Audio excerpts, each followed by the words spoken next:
कहानी की शुरुआत जोई नाम की लड़की से होती है जो एक टेबल पर बैठी हुई है। उसके हाथ में एक गन है जो अपने सर पर लगाकर बैठे हुए है। दरअसल वह आत्महत्या करने की कोशिश होती है क्योंकि उसकी लाइफ में कुछ ऐसा हुआ होता है जिससे वह काफ़ी परेशान होती है। जो आइए देखते हैं। दरअसल जोई का सौतेला बाप होता है जिसका नाम जॉन होता है। उसकी माँ पहले मर चुकी हुई होती है। उसका बाप नहीं बल्कि एक हैवान होता है जो हर रात जोई को संभोग करने के लिए परेशान करता है, उसके साथ ज़बरदस्ती करता है। एक बार वह दोनों बार में अंदर जाते हैं और जॉन जोई को एक लड़की से दोस्ती करने को कहता है। जोई वहाँ पर एक लड़की विकी नाम की लड़की से दोस्ती करती है। उसके बाद वह अपने सौतेले बाप को अपना फ्रेंड है ऐसा बताकर उसके साथ दोस्ती करवाती है और फिर वह ज़्यादा मस्ती करने के लिए कहीं और जाने के बहाने उसे अपने साथ गाड़ी में ले जाते हैं। तीनों के तीनों उनके घर पहुंच जाते हैं जहां जॉन विकी को आंखें बंद करने को कहता है और वह उसको एक कमरे में ले जाता है। विकी जब अपनी आंखें कमरे में खोलती है तो देखते हैं वहां बहुत सारे हथियार होते हैं और बहुत सारे टॉर्चर करने वाली चीज़ें भी होती है, चाकू, चेन, ये सब। विकी काफ़ी घबरा जाती है, वहाँ से भागने की कोशिश करती है लेकिन जॉन उसको पकड़ लेता है और उसको वही बांध देता है और उसके साथ टॉर्चर करना शुरू कर देता है। वह उसको पहले बहुत ही पीटता है और उसके बाद उसको शॉक देने लगता है। वह बिजली की तार को लेकर उसके शॉक देता है और उसके साथ गंदा काम करता है। वहाँ उस कमरे में बहुत ही लड़कियों की फ़ोटो लगे हुए होते हैं जिन सबको जॉन ने किडनैप कर टॉर्चर किया और फिर मार दिया, जिसमें अब एक फ़ोटो विकी का भी लग गया। इस तरफ से जेनिफर नाम की एक लड़की अपने काम की खोज में उस शहर आती है। रास्ते में उसको एक पुलिस वाला मिलता है जिसका नाम रॉबर्ट होता है। रॉबर्ट और जेनिफर को कार में बिठा देता है। जेनिफर की नज़र वहां पर पड़ी एक रिपोर्ट पर पड़ती है जहां पर खोई हुई लड़कियों के बारे में होती है। वह उसको पूछते हैं कि यह सब यहाँ पर क्या हो रहा है। वहां पर रॉबर्ट कहता है कि यह सब गायब हुई लड़कियां हैं और मैं उन सबको ढूंढने की कोशिश कर रहा हूँ। इस तरफ सुबह जब विकी की आंखें खोल दी है तो वह बहुत ही अधिक बुरी हालत में होती है, बहुत चिल्लाने लगती है। तभी वहाँ पर जोई आती है और उसके लिए एक रस्सी का फंदा बना देती है। वह उसको बोलती है अगर बचना है तो यह फांसी का फंदा खा लो या फिर टॉर्चर सहन करो। विकी उसकी बात सुनकर वह अपने फांसी का फंदा लगा लेती है और मर जाती है। जब जॉन वहाँ पर पहुँचता है तो वह देखता है कि विकी की लाश लटकी हुई होती है। उसको पता चल जाता है कि मानो ना मानो इसमें जोई का ही हाथ है। गुस्से में उसके कमरे में जाता है और उसको धमकाता है। उसके बाद वह बोलता है अब उसकी लाश को तुम्हें ही ठिकाने लगाना होगा। जॉन उसके हाथ में हथियार थमा देता है और जोई उसकी लड़की के टुकड़े टुकड़े कर देती है। इस तरफ रॉबर्ट उसके घर के आसपास ही होता है। वहाँ पर एक औरत ने कंप्लेन की थी कि वहाँ के लड़के उनके शीशों के पत्थर तोड़ देते हैं।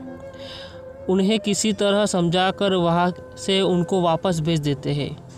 तभी वह शैतान बच्चे उनकी कार को भी पंचर कर देते हैं। अब रॉबर्ट अपनी गाड़ी को पंचर बनाने के लिए एक गैरेज में जाता है। वह गैरेज में जाता है, वहाँ पर उनको जोई का बाप जॉन दिखता है। ये गैराज जॉन का ही होता है। जब वह दोनों अपनी कार को रास्ते में ले जा रहे होते हैं तब जॉन उसको बताता है कि मैं पहले आर्मी में था लेकिन रिटायरमेंट के बाद यहाँ पर बस गया। रॉबर्ट उससे पूछता है कि आप आर्मी में कहाँ पर थे, तो वह कहता है कि मैं ईरान में था। तभी रॉबर्ट बोलता है कि मैं भी वहीं पे था लेकिन मैंने कभी आपको वहाँ पर नहीं देखा। इस तरह रॉबर्ट को उस पर शक होने लगता है। वह अपने ऑफिस में जाता है और इन्वेस्टिगेशन करने लगता है। वह अपने सीनियर ऑफिसर से पूछता है, तब उनके सीनियर ऑफिसर बोलते हैं कि वह ऑफिसर आर्मी में था लेकिन उसके बाद उसकी कोई कंप्लेन या और कोई भी गुनाह दर्ज नहीं है। यहाँ पर आकर उसने शादी की थी। जिसकी 2 साल के बाद मौत हो चुकी है। रॉबर्ट काफ़ी इन्वेस्टिगेशन करने के बाद देखता है कि जॉन को आर्मी से निकाल दिया गया था, रिटायर नहीं हुआ था क्योंकि उसने कुछ नियम तोड़े थे। फिर उसने यहाँ पर आकर एक लड़की से शादी की जिसकी एक 11 साल की बच्ची भी थी। अब उस बच्ची की तलाश में थे। वह जान चाहते थे कि उस बच्ची के साथ क्या हुआ। उनको अभी ये नहीं पता था कि जोई ही वह बच्ची है। इस तरह दूसरी रात को भी अब जॉन और जोई दोनों साथ में एक बार में जाते हैं। जॉन जोई को एक लड़की के साथ दोस्ती करने को कहता है। जोई वापस एक लड़की के दोस्ती करती है जिसका नाम जेनिफर होता है। यह वही जेनिफर है जो अपनी जॉब के लिए आई थी। जोई उसको अपने पिता से मिलाने की कोशिश करते हैं, लेकिन वह देखती है कि उसके पिता ने पहले से ही एक लड़की के साथ दोस्ती करी हुई होती है। जेनिफर की जान बचाने के लिए उसको वहाँ पर ही रखकर अपने पिताजी के पास चली जाती है। अब वह तीनों के तीनों उसके घर जाते हैं। एनी नाम की लड़की जो जॉन के साथ आई हुई होती है, वह जॉन उसको सरप्राइज देने के बहाने उसको अपने कमरे में आंख बंद करके ले जाता है। लेकिन उस भयानक कमरे की हालत देखने के बाद एनी घबरा जाती है और वहाँ से भागने की कोशिश करती है। जॉन उसको ज़बरदस्ती पकड़ के उसको बांध देता है। उसको पहले बहुत ही मार मारता है और उसको टॉर्चर करता है, बिजली की शॉक देता है। उनके शरीर पर चमड़ी को वह खुरदने लगता है तारों से, उसकी अधमरी हालत कर देता है और उसके बाद उसके साथ रेप करने का लगता है।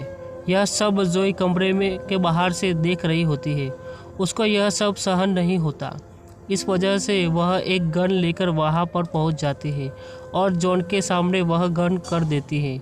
जॉन के सामने देखने के लगता है और तभी जोई गन जॉन से घुमाकर उस लड़की के सामने कर देती है। पहले तो लड़की को लगता था कि वह बच जाएगी, लेकिन ऐसा करने के बाद वह काफ़ी घबरा जाते हैं। जोई इसको बोलती है तुम्हारे पास 10 सेकंड है, अगर 10 सेकंड में तुम अगर नहीं मानी तो तुम्हें गोली मार दूंगी। तुम्हारे पास बस यही एक रास्ता है, या तो यार खुद से मर जाओ या फिर रोज़ एक टॉर्चर सहन करो। जल्द ही काउंट शुरू करती है। 10, 9, 8, 7, 6 और 6 तक गिनते ही एनी खुद से ही वह ट्रिगर दबा देती है और वह मर जाती है। यह सब देखकर जोई काफ़ी घबरा जाती है। वह काफ़ी टूट चुकी हुई होती है।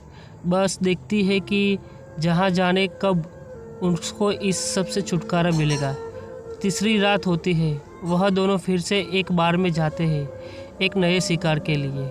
इस बार जॉन और जोई जेनिफर नाम की लड़की से मिलते हैं और वह जॉन उसके साथ दोस्ती करने को कहता है। जॉन के ड्रिंक लेने पर जाने पर जोई उसको बात करती है।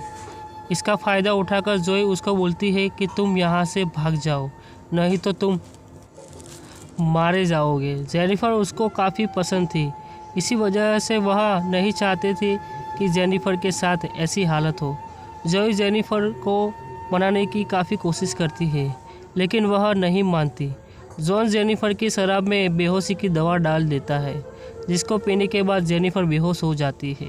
उसके बाद वह दोनों उसको लेकर उस कमरे में बंद कर देते हैं, लेकिन उनके पीछे पीछे पुलिस वाला भी उनके घर तक पहुंच जाता है।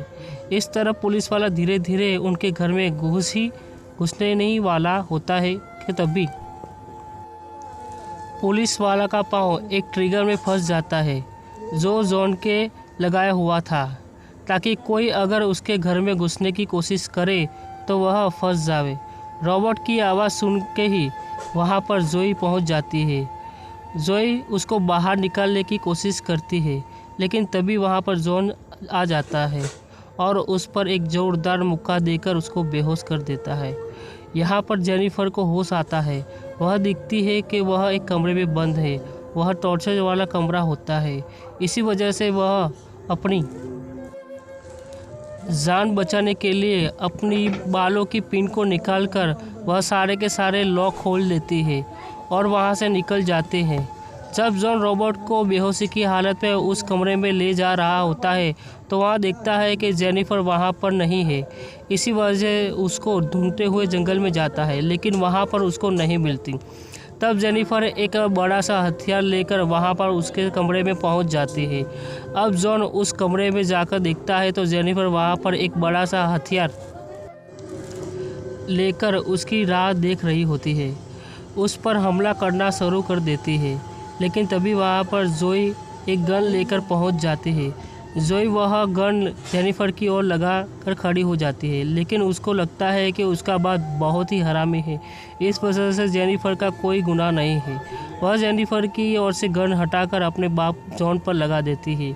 जब जॉन उस पर हमला करने जाता है तभी जोई सभी गोली उसके अंदर डाल देती है और this is for my mom ऐसा कहकर उसका गला काट देती है। तो ऐसे ख़त्म होता है लड़कियों का शिकार का सिलसिला। दूसरे दिन हम देखते हैं कि रॉबर्ट अपने घर पे बैठा हुआ होता है और तभी उसकी असिस्टेंट पूछती है कि वह 11 साल की लड़की का क्या हुआ। तब वह उसको बताता है कि उसको कुछ नहीं मालूम। दरअसल वह जोई को बचाना चाहता है। वह नहीं चाहता कि जोई अब बेइज्जत हो। इस तरह के कोई जोई जेनिफर काफ़ी अच्छे दोस्त बन जाते हैं।